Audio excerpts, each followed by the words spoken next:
Hi, you are watching SightsIn Plus, and this is Romesh Shivastu. Please do subscribe the channel for the HR news, for HR updates, and conversation with the top-notch HROs. Today, we are going to discuss about what actually employees need to perform the best.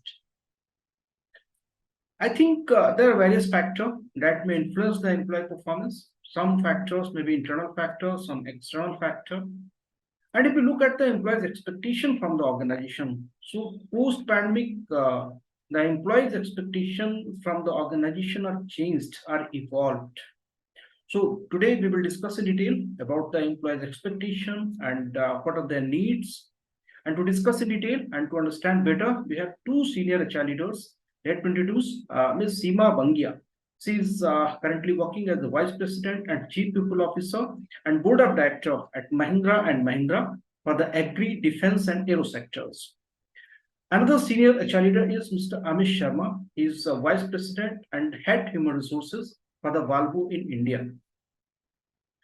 Seema, if I come to you first, so what do you think what exactly employees need to perform the best? And do you also think is there any shift in employees' expectation post-pandemic, especially if we talk about in 2023? Before I answer that, Ramesh, thank you very much for inviting me to be part of this series. I really appreciate that. In fact, I've done recently some research on the same topic with some agency. We were doing some in-house intervention, and we wanted to know what is it that has shifted now, especially post-pandemic, and especially in the face of this multitude of challenges such as inflation, higher interest rates, recession, which is going on across the globe, which has actually overshadowed only by the 2009 and 2020 global recession. I think this is the worst. And however, in this bloom, India's resilient economic momentum remains a beacon of optimism. Why I say that? Of course, a lot have shifted. Coming back to your question, the working style has shifted, the expectations have shifted.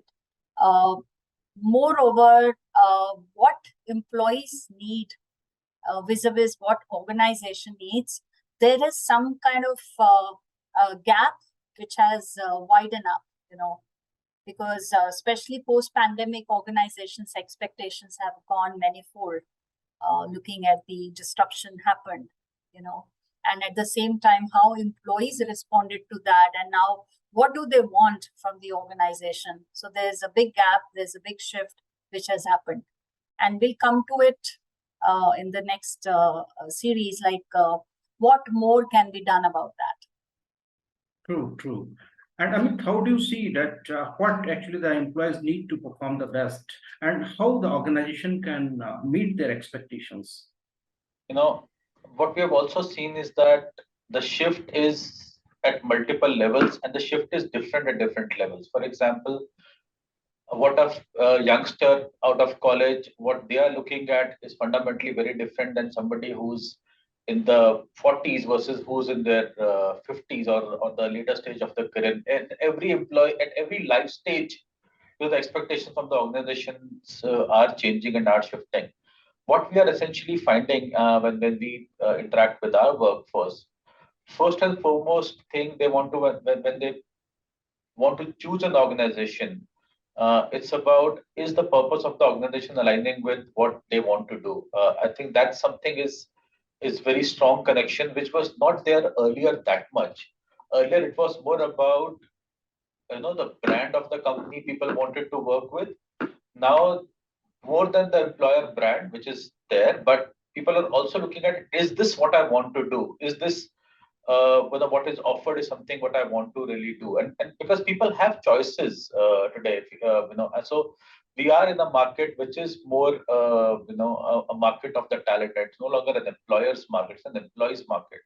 So that's something, is that similarly when you are looking at people who are at the later stages of their career, they're looking at more stability.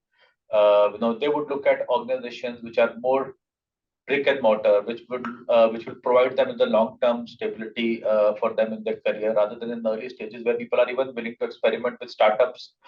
In spite of the fact that today most of the startups really don't go beyond a certain period, but still, people are willing to kind of invest their time and energies in that and look at that. The other piece which we are also seeing is now the key factors which people are looking at is the growth. Now, growth you can say was always there, but it's becoming even more pronounced now because of the fact that today, if you're not providing that, growth in both in terms of job enrichment as well as in terms of the organizational hierarchy, people are willing to just jump and move on. They just don't want to get stuck because they want to continue to learn, they want to continue to build their skills, and for them, is the organization providing that sense of growth to them which they value? That's important. There are organizations where they will just promote people by bands, but they not enrich the jobs. And you will find that people are also not staying in those kind of organizations because if it's not adding value to them, they are not really staying that. Compensation, we may say, was an issue, but it is even more pronounced today. And why I'm telling you is that workforce is very aspirational. They want to have now the best of the things which are available in the market, and for that they are looking at a very, very competitive compensation. And wherever they want to buy the best car, nobody wants to start with a entry level C segment or Alto car or a Maruti 800, which used to people generally start with. About decade and a half back, they all want to start with good cars. They all want to have a nice smartphone. They all want to wear good brands. So all of that is there. So from that standpoint, the compensation is also becoming a very critical factor because of the lifestyle people want to lead over there. And then there is also the social pressure about that lifestyle. And finally, I would say it's the most critical piece which makes people stay in the organization and perform is, am I being myself there? Am I valued for who I am, rather than I'm being fit into a particular mold? So that's something. If the organization provides that liberty to be oneself, people really perform well over there. Yeah, absolutely. You have shared a couple of points. Seema pointed out certain things that like learning opportunities, like the career growth and the culture of the organization, leadership. These things matter when we talk about the employee performance. Let's watch the viral video.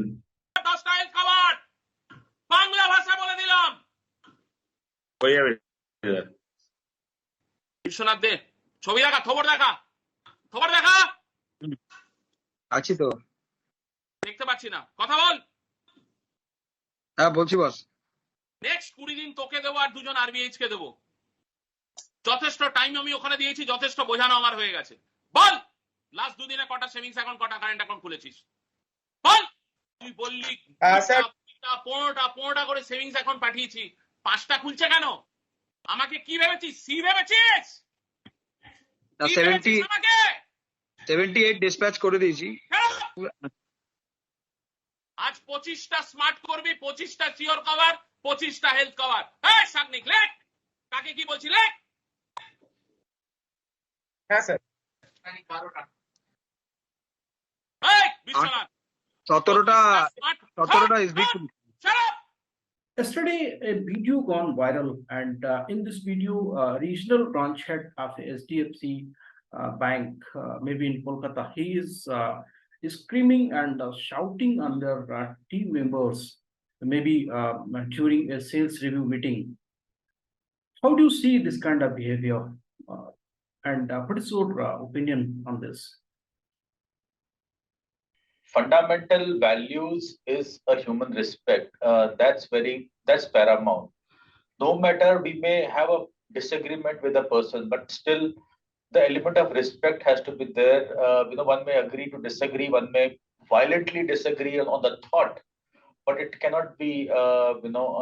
You can't shout at people. You can't really make people.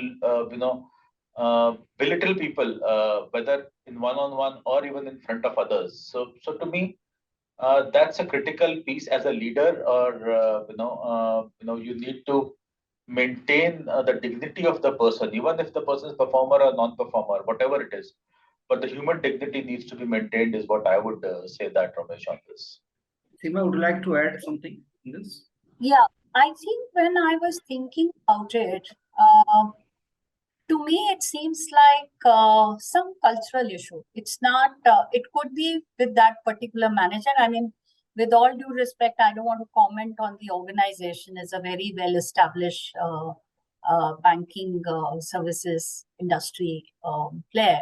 So I don't want to say much on the brand, but as a human being, if I look at the kind of behavior it's been displayed, somewhere it seems to me that there's a lot of frustration happening due to whatever XYZ reasons. Maybe this person himself is under a lot of pressure, right? So, of course, his behavior is not called for, definitely a big no.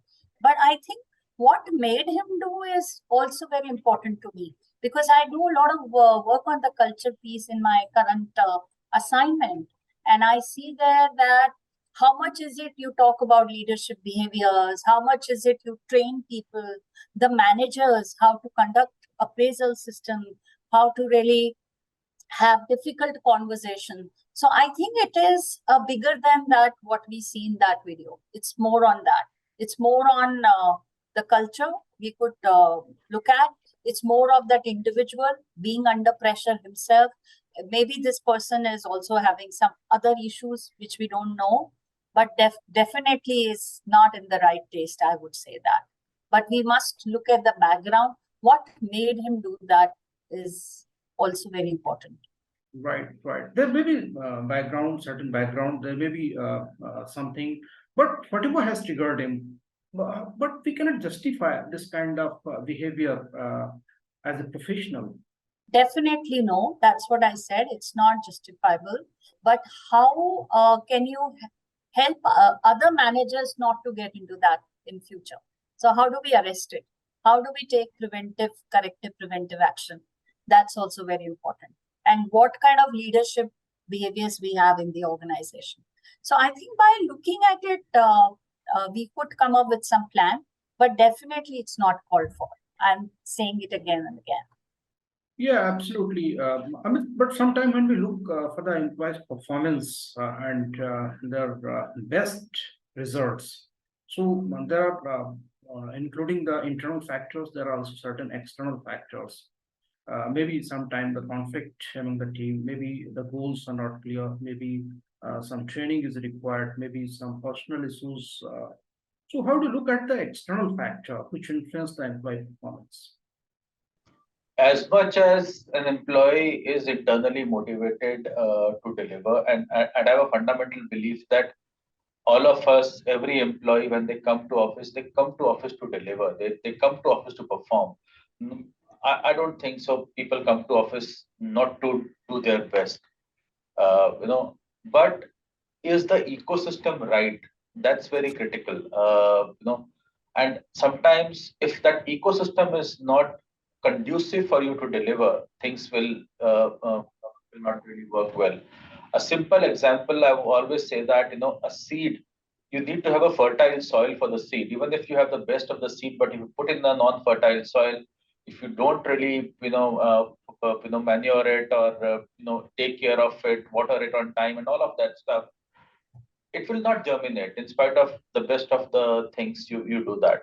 So some of the things in my view which really are important are, do you have really efficient systems in your organization? Sometimes you wrote, people are still in the old age systems of where your IT system itself are not really smart enough, and people are buried in the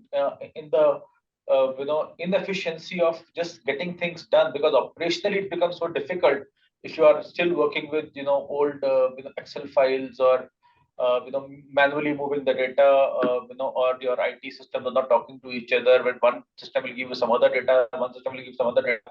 Half of the time you are in the process of kind of matching that, it will not really work. Other important piece is what kind of organizational design you have.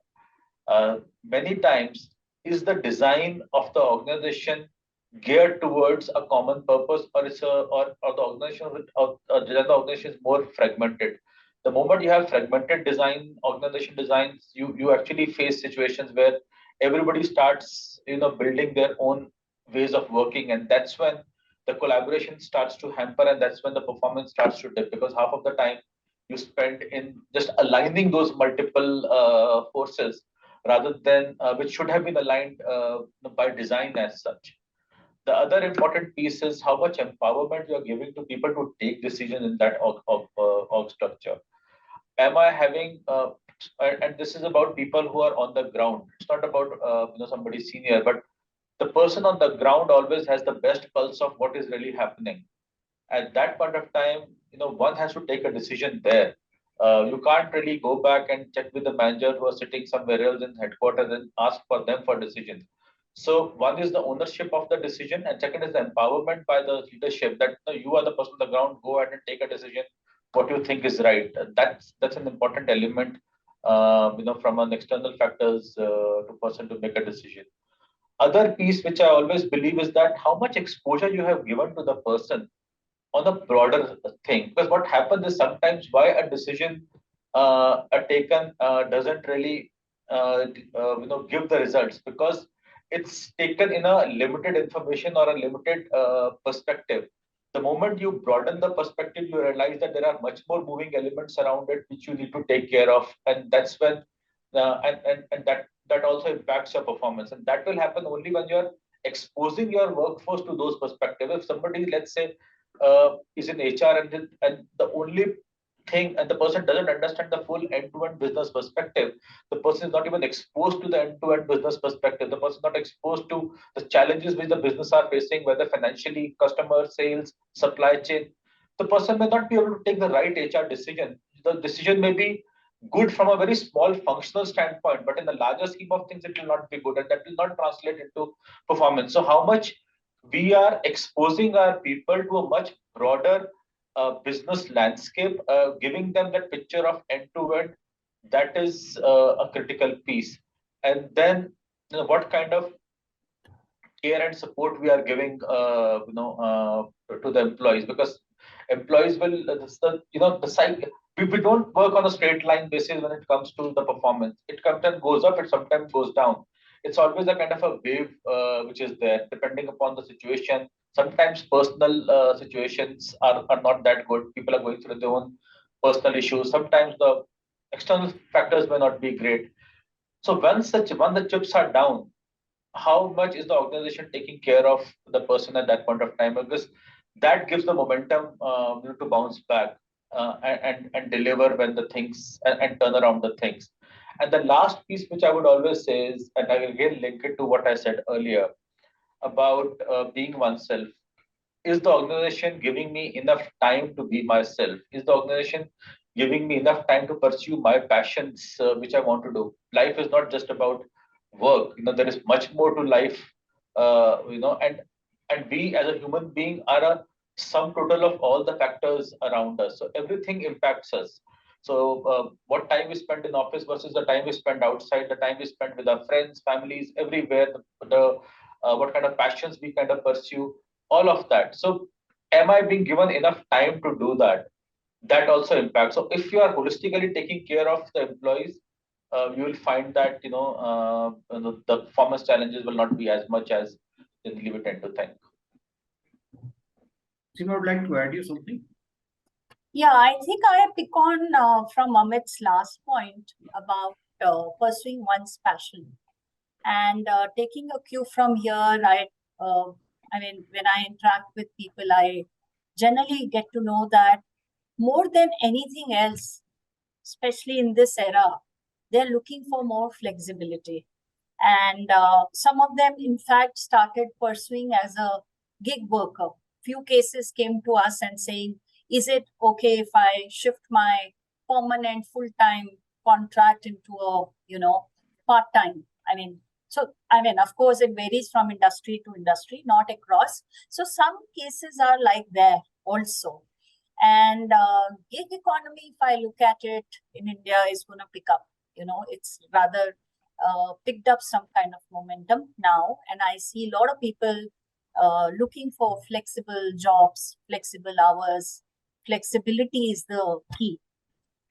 And at the same time, how we could really equip them is about, I mean, I noted down my 7 points, So it's about, of course, like Amit said, the organization purpose and their aspiration has to have some kind of link somewhere, they have to be combined. And other is the employee centricity, which Amit talked about, so I won't touch upon much on that. Everything starts from, of course, business is there, but when it comes to HR, it's like employee. What is it that employee looking for? So everything is done from the employee perspective as far as the policies and processes are concerned. And the third is, how do we create that entrepreneurial culture? I think Amit also touched upon that. Is this just a job that I'm doing, or is it I'm making a career out of it, or I'm making a profession out of it? That thought is equally important. And I think diversity, equality, inclusion plays an important role. I see in my organization a great shift of employee mindset, especially after we have launched the D&I interventions, not just on paper, but actually our policies are all now shifting, addressing the DEI piece.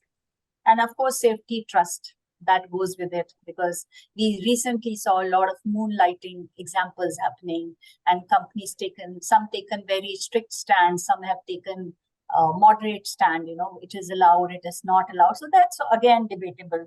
So when I talk about that trust, how much do we trust our employees, and how much we look at their safety, long-term, short-term, welfare, And then the sixth one, I talk about growth, career progression, their recognition, reward.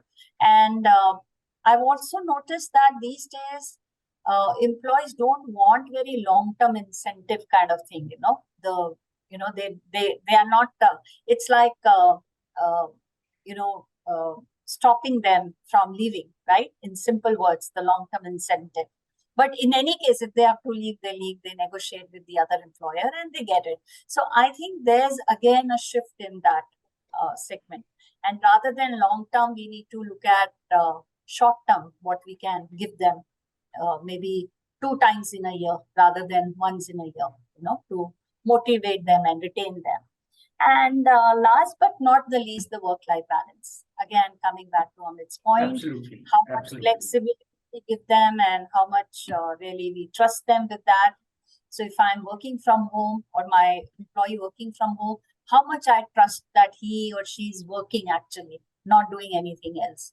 So that kind of trust we need to build in to really, Yeah, absolutely. Seema, you have very rightly pointed out the trust and transparency. Yesterday, I was talking on a topic that is the pay equity, and according to survey, only 30% of the employees in organization feel that they are being paid fairly. It does not mean that only 30% people are being paid fairly. This is some unfair perception because they don't trust on their employers. That's why they feel that they are not being paid fairly. So how do you look into the culture of trust and transparency in the organizations? See, it's very important that are we really sharing our processes on terms of how we are doing the benchmarking, what is the market data with the employees. I think this area is still a bit hushed up, I would say. There are some organizations which are talking about compa ratios to the employees, but it's still very limited.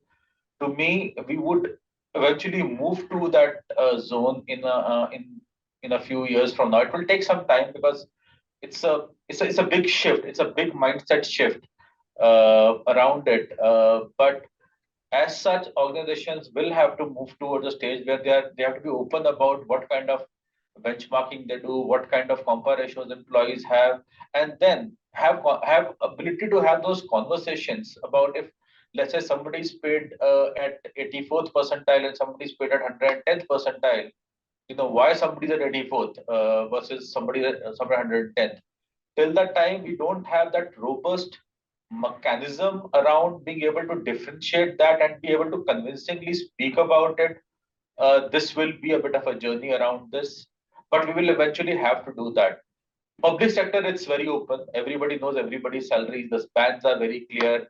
I remember when I used to work with public sector, the PN used to bring my salary slip, and he used to also see my salary slip, as well as my head of the organization's salary slip also was with him. So he was coming with from the payroll department and distributing it to everybody. So there the transparency is very much there.